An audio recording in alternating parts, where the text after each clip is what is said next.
Hi, I'm Dave Lenz with Center for Technology Commercialization, CTC. I'm here with Kalpa Vithalani, who heads up Technology Transfer Group at Marquette University, and who has several years of experience working with researchers as a university tech transfer guru. Today, we're having a quick chat on navigating the SBIR STTR program as a university researcher. So, Kalpa, let's get started here. Tell us a little bit about what's happening at Marquette University Tech Transfer and about your experience working in the tech transfer world. Sure. Hey, good morning, Dave, and Idella, Todd, Margaret, everyone at CTC. Thanks for having me on, and thanks to all who might be able to tune in today. Hope everyone's healthy. Um, with tech transfer, so after making MCW, the Medical College of Wisconsin, my tech transfer home for almost 11 years, I joined Marquette last fall. What's really unique about technology transfer at Marquette is that it is part of the Office of Economic Engagement. So this office houses both corporate and community engagement as well as technology transfer. So think of our office as the university's front door, if you will, and community partners. So, in keeping with this front door mission or vision, if you will, our vision is really to harness the power of all of Marquette University and our corporate and community partners to identify and solve needs that are rapidly evolving, as we all see during these crazy times, and to promote access and opportunity for everyone to the strengths, whether it's strengths from the university partner, corporate, or community. So to this end, we're really looking to foster mutually beneficial relationships with all our external partners. Tech transfer is going strong. I'm very excited to build it out for the university, and different for me certainly than when I was at MCW, where all of our technologies were in the biomedical sciences. At Marquette, certainly the range and the breadth of technologies is um, broader. That's great. That's great. Well, we're going to talk a little bit about SBIR STTR. And for those of you who aren't familiar, the federal government sets aside about $3.5 billion, excuse me, $3.5 billion every year for R&D on new technology that can lead to high impact commercial products. And time and again, this has been an excellent funding source to commercialize new technology coming out of universities. The seed funding programs are called SBIR, that stands for Small Business Innovation Research, and STTR, that stands for Small Business Technology Transfer Research. And some people call that the biggest seed fund in the world. So I guess at $3.5 billion, it probably is. It is an opportunity. So we want to get into talking about that a little bit on how university researchers can use that. Maybe, Kalpa, you can start off by giving us an example of a university researcher you worked with that was successful with SBIR or STTR, and maybe some of the challenges and successes along the way. Yeah, totally. So, first of all, it's I feel so privileged to work with faculty, staff, and students in a profession such as tech transfer that sits at the intersection of knowledge, science, law, and business. At the end of the day, I really think the goal of the research that is being done and the work that is being done at Marquette, or for that matter, at any university, and by the people, is to have a big impact, right? To benefit society, to benefit people. And sometimes the best way of doing that is through tech transfer, to find partners who have the ability to develop these early stage technologies and academic inventions essentially that are often early stage into technologies that make a real difference in the world. So these technologies can be, as you can imagine, when I was at MCW, were largely diagnostics, therapeutics, devices. At Marquette, we can add to that list sensors, tools, materials that become instrumental in manufacturing in the energy sector and the water industry, energy, as well as information technology and systems. So, in terms of partnering with entities that can really turn these technologies into products that are used in the world, well, sure, we license them to companies in a socially responsible manner. And the licensees certainly can be established companies or are startup companies. And both, if the licensee is a small company, or certainly if the startup is a small company, they should absolutely consider applying for these SBIR, STTR funds. In terms of people who I've worked with, either at Marquette or MCW, who've been successful in doing this. So at Marquette, there's a graduate student, Paige Peters. She founded Rapid Radicals technology. So this company is pioneering a high rate wastewater treatment system to eliminate sewer overflow. Um, the technology has certainly got other applications too, and she has successfully obtained STTR funding. In terms of, I think, some of the challenges that I've discussed with that Paige experienced, she needed to cultivate a lot of patience. It's a new process, after all, very different from applying for academic grants. She learned to plan well ahead of time, and well ahead of the deadlines, and kind of be prepared and ready to expect the unexpected. I think building the company was probably one of the hardest things she did, doing the market research to support a really good grant proposal, and all this while continuing her research. And I've heard that theme over and over from other researchers with whom I've had the privilege to work. So, for example, Dr. Christina Runge at MCW founded Sending Hearing Technologies with Dr. Yi Hu of UW Milwaukee. They are developing a custom fit sound amplification app for your smartphone. And so I think one of the things they found to be challenging was, again, the learning curve, what it takes to start a business, what different agreements you need in place, the need for people outside of the university realm. It's so different from being an academic, and typically the academic world is what our university researchers are accustomed to. I think in you, Dave, personally, I think have worked with both Paige as well as Chris Runge, and as well as Brian Volkman, for example, with Anthony Geschman, who have formed or in the process of forming their second company, their second startup company. But the first one, Protein Foundry, has been very successful in obtaining SBIR funding. Their second one, they're hoping to commercialize a new therapeutic. The learning curve was steep the first time for them, but now they have some of the nuts and bolts ironed out, and they understand what comes in what order.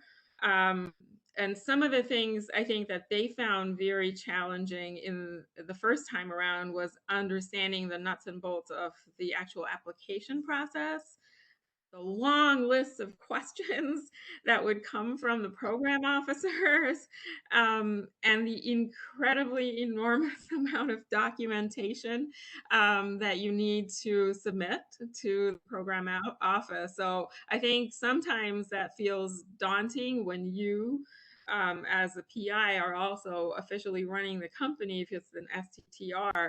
It's like, when is it going to end? But once you have it figured out the first time, I think it's smooth sailing. Yeah, that's great.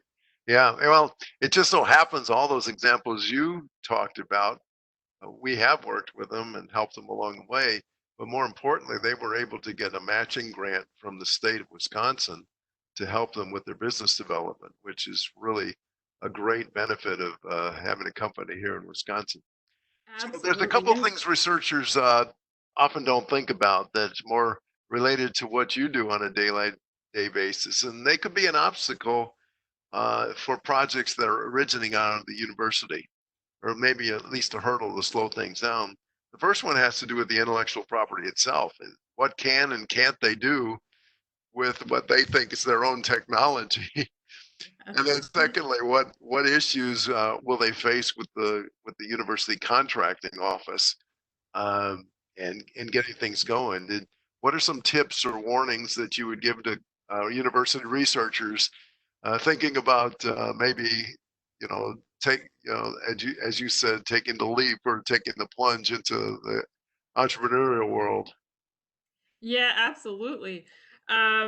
You said it right. So a researcher really needs to understand that just because they're a founder or owner or part owner of their company doesn't mean that they're free and clear to bring the IP that they developed at the university into the company. I mean, as a tech transfer person, in my mind, first and foremost, make sure as a researcher that you have disclosed your invention to your tech transfer office before making any public disclosures. So, disclosures are anything like presentations, abstracts you might turn in for meetings, submitting for publication, scientific manuscripts, even phone calls with those who are outside your institution can be considered to be public disclosure. So, and the reason this is important is because with any technology based company, in addition to other assets, one of your main assets is going to be your intellectual property, and you don't want to compromise how broadly you can protect the intellectual property. And once it's in the public domain, it becomes difficult to protect in countries outside the US. In the US, of course, we can file for patent applications, or the inventor can file for patent applications within a year of that public disclosure. But as you can imagine, with many different technologies, particularly with therapeutics and with devices as well as diagnostics, companies have business operations worldwide, and you want to be able to exclude others from practicing your invention in those foreign jurisdictions. So that's number one in my mind. Disclose your invention before you publicly disclose, make your invention known. Second, you want to really start sharing your plans as soon as possible and as early as possible with university offices.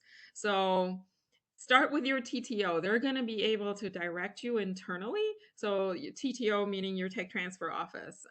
They are going to be connected well enough within the organization to be able to tell you, well, okay, you need to go touch base with this office, and this office. And typically, we would recommend that you contact your department chair. You would contact your Office of Research, your Office of Corporate Compliance. Some places may have a separate Office of Research Compliance, as well as your Office of General Counsel. So, bottom line, become aware of all university policies which will impact you, your research, as well as your business. So, as a university employee, of course, you're bound by these policies. Um, and university researchers wanting to start companies sort of as the ultimate conflict of interest conundrum, because you want to certainly succeed at your research as a university researcher, but now in a corporate setting, you want your company to succeed, and therefore those conflicts of interest need to be managed very carefully within the university environment. So constantly, a university researcher who chooses this entrepreneurial path will find themselves wearing several hats, three for sure. So first and foremost, they're an employee of the university, gotta abide by the policies. You want your job. Most university researchers are not looking to run their companies full time, but they do want to pursue their academic research full time. They're gonna wear the hat of being the company founder. So you, the university researcher, as a company founder, will be filing documents with funding agencies on your own behalf as the founder. But then also you'll be wearing the hat of being a company representative. So if you think of the company as a separate person, sometimes that helps if you haven't done this before. Um, you will be filing documents on behalf of your company, both with the university as well as with the agencies to which you're applying for SBIR and STTR funds. So that's a lot to navigate. And I know that can be really overwhelming, especially the first time around for university researchers.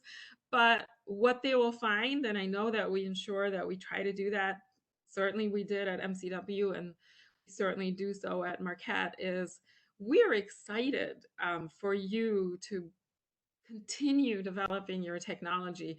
We want to work with you. We want you to succeed. And we're going to find a way to manage the conflicts, to make sure we're in compliance, to get you to where you need to be. So I've I've worked with a company that was pretty far down the path.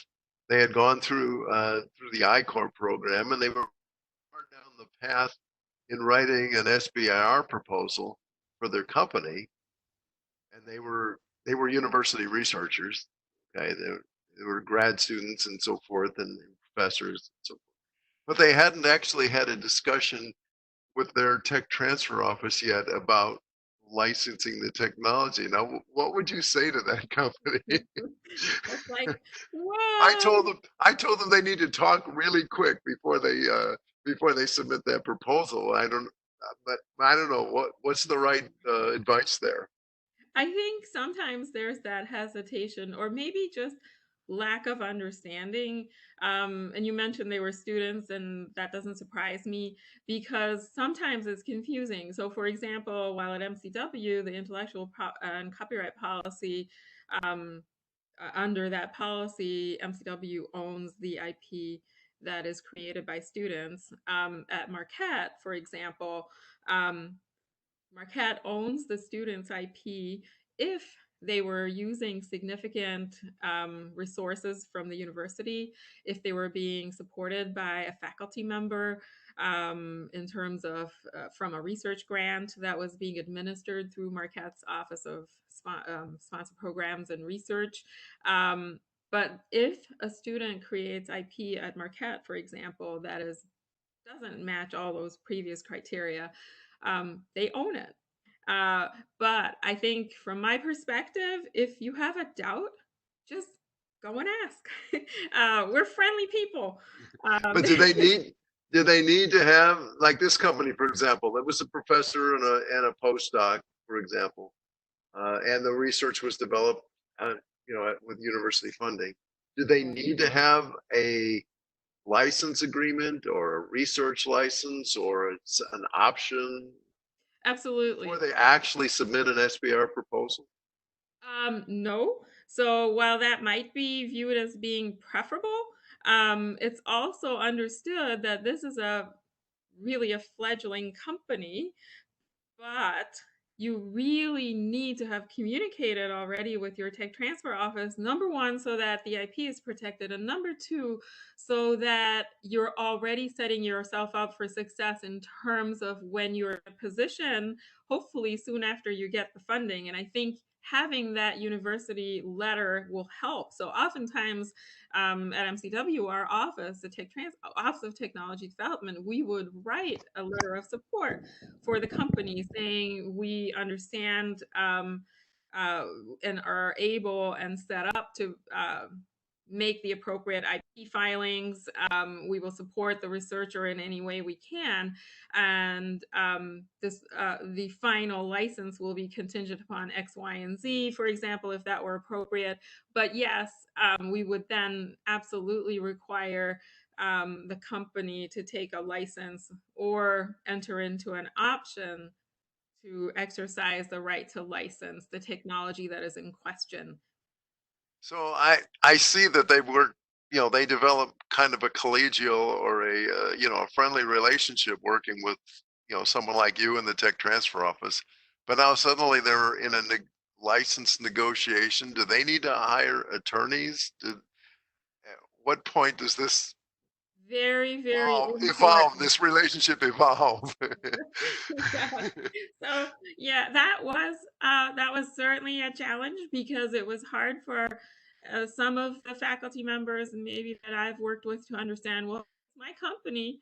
Why can't I negotiate with you? I know the best. I know everything, and I know more than most other people that I've invited to join my company if they have at the time. And the point is, we want to help you, and by and we want to manage conflicts, and so we want to negotiate with you at an arm's length just like we would with any other outside third party. This is also to ensure equitable access to the technology. So oftentimes TTOs can be looked upon as, well, hey, you just favored your startup because it's your faculty. Well, no, we truly felt like they were in a position, the best position to develop the technology. But that being said, we won't negotiate with you. Please designate a third person, a third party. It could be an attorney, it could be a knowledgeable friend who is going to be an advisor to the company, but at least that creates a degree of separation between the university researcher and founder and the university. And this goes a long way in managing those conflicts. Okay. Well, we're just talking about a whole list of things that a university researcher has to think about if they want to become a founder and get some seed funding from the SBIR program. I hope we didn't scare anybody away. so, so just to wrap it up now, what would you say to university researchers who are at least considering being a founder, and more importantly, considering using that SBIR or STTR as a funding source to launch their business and basically launch the commercialization of their technology? What would you say to them, and what would be some tips you might have for them? Sure. Well, first of all, like you said at the beginning, Dave, this funding mechanism is truly America's largest seed fund. Um, Free money from the government to commercialize your technology. If a university researcher is starting to think about forming a startup or a small business or partnering with a small business, you are really missing out if you don't apply for these funds. Um, the number two thing I would say to them is you must engage with the CTC. I know you guys didn't pay me to say that. You guys definitely have proven programs. You have incredible people and amazing experience to help the university researchers succeed on their entrepreneurial path. I mean, the programs, and you mentioned the SBIR Advance, but I want to say some of the other things that have come up when I've worked with faculty members or students applying for these funding or postdocs. Don't do it alone. Um, there is a robust ecosystem here in Southeast Wisconsin, in Madison, and I think all around Wisconsin. People are here to help. There are resources to help, and everyone wants you to succeed. So while it may seem daunting, we're here to help. Contact your tech transfer office. They're going to put on shows and events and have information that is useful to you. So, for example, at MCW, we developed, and with Kevin Boggs's leadership, a startup guide. You can find those kinds of resources on our websites. I know CTC roadshows have been very helpful to our researchers. Your guys' pre-application review and the microgrants that allow for researchers to hire consultants have been invaluable, as has been the SBIR Advanced program. The other thing I know that has been very useful for researchers is the I-Corps program. So Brian Thompson at the UWM Research Foundation, as well as Ilya Avdiv, were the ones who kicked that off based on an NSF grant that was awarded to UWM, MCW, and Marquette, I believe. They use the lean launchpad methodology to help you as a researcher determine, well, who are your real customers? They help you define your business model, what is your minimum viable product, and they help with essentially unbiased validation of your business. Don't be scared. You got to apply. You really got to apply for these funds and absolutely leverage the expertise and knowledge of CTC. Thank you very much. I'm going to check with our host here and see if we have any questions. Otherwise, yeah, we have several questions, but I'm just going to summarize for time. All right. The first angle is working with small businesses who want to work with the university, either because they want to work with a technology in the context of, say, an STTR application, or if they want to work with a faculty person in order to do some sponsored research work. How would you advise the companies to be able to engage in a conversation, timelines, tips, who types of questions that should be asked for those two avenues? Oh, sure. So companies wanting to work with university researchers, hey, we live for that. I mean, we love for small companies to reach out to us. Now, who you reach out to will depend on which institution. So at MCW, that is going to be the Office of Technology Development. At Marquette, that will be the Office of Economic Engagement, as we will work with you, the small company, to find the best match, the best fit. We will help identify resources that are available on campus that might not be available to the small business, particularly specialized equipment, specialized processes, in terms of wet lab spaces and other facilities that we have on campus. The kinds of questions to ask really would be, okay, so what is the engagement going to look like? Are you looking to apply for SBIR or STTR funding with the help of our university faculty or staff? Or are you looking to sponsor research? And will that research be sponsored outside of the SBIR mechanism, in which case, for example, at Marquette, the office to work with would be the Office of Research and Sponsored Programs. MCW, for example, has the Office of Grants and Contracts. If the sponsored research will be through a subcontract from an SBIR awarded grant or an STTR, you would still be working with both, in the case of Marquette, with our office, the Office of Economic Engagement, as well as with ORSP, the office that will manage all the contracting aspect of the funding. It's great. And the final question might be a way to kind of summarize it all, and that is, we often hear concerns that the working with a tech transfer is hard, or why do they own this, and why do I have to even negotiate when it's my research? Can you tell us a little bit about the context of intellectual property, the value of the tech transfer office in kind of that protection and what that can do for the small business? So that kind of puts a fine point of like why these relationships are important.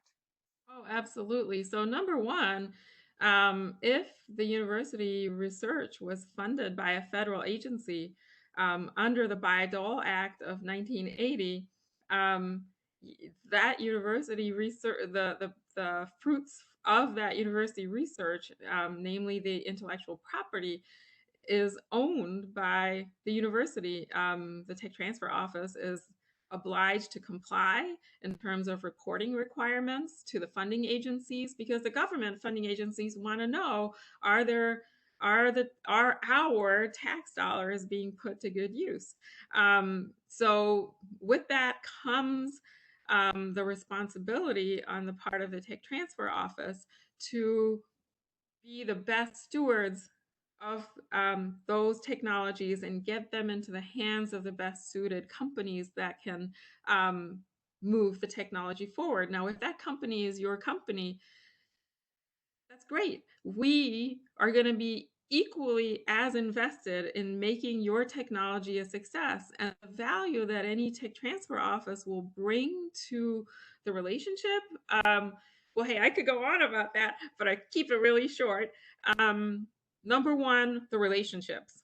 If anybody knows that any successful business is going to be founded on not only sound technology, but knowledgeable people, and we can help build those relationships. We routinely will introduce our inventors to either companies, company leaders who have business knowledge, to investors, who in turn will then broaden the network in terms of the groups of advisors that are needed. We will bring advisors to the table.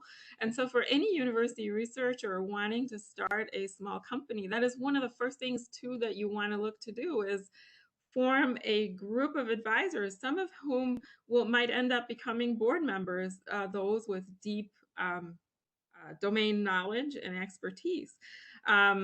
We will also be able to advise you on hopefully staffing for your company. In several of our startups at MCW, for example, we actually found CEOs for the faculty members' companies. And that is crucial, because if your company doesn't have a credible, a believable, a fundable, and an experienced CEO, chances for success of your company are greatly impacted. That's great. I think you've answered a majority of the other questions that have come into the chat. So I'm going to turn it back to Dave. Thank you. Okay, well, thank you so much today, Kalpa. And just to put a shout out to those tech transfer offices, I've heard of researchers at the universities that even though they had the right to their own to the technology, they still worked with the tech transfer office because they found the factors that you listed, plus the ability to defend the patent if need be, just to be very, very valuable. So that's great. Kalpa, thank you so much for sharing your comments and your wisdom and insights with us today. And right now, I'd just like to thank the audience, and please feel free to contact CTC, Center for Technology Commercialization, for your any questions you might have and any assistance you might need in thinking about and moving forward with an SBIR or STTR. Thanks again, Kalpa, and thanks to all of you. Thank you.